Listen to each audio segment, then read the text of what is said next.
Well, for more, retired Turkish Admiral Cem Gurdeniz joins me now live. Thanks so much for speaking to us. Technically now, how close is Turkey to actually extracting oil from the Eastern Mediterranean? It's very difficult to answer this question because most of the nations, conducting drilling activities in the area, they even don't know the actual, let's say, realization of the gas extraction.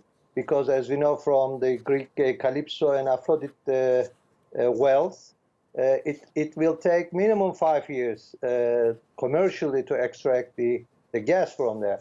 And therefore, it's hard to answer this question. But we can say that seeing the Zohr and the other areas that Israel is extracting gas in the area, not oil, let me correct, and also the final discoveries of gas in the Egyptian maritime jurisdiction area, namely Zohr and Nur, which indicates that there's a huge deposits already waiting for the nations challenging each other, rivaling each other in the area.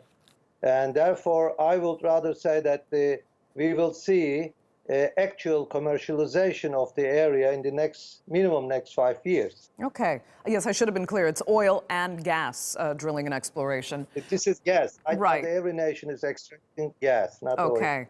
But in the meantime, Turkey's drilling is still deemed illegal by Greek Cyprus and therefore the EU.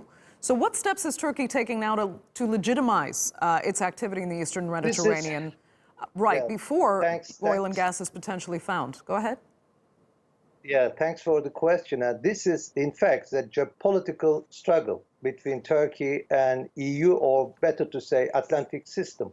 Why? Because especially Greek Cypriots and the Greece is pushing Turkey to give up almost 150,000 square kilometers from her maritime jurisdiction area, which is impossible to accept that. And therefore, sometimes our academicians, including myself, time to time we say that this is the second Treaty of Sevres imposed on Turkey.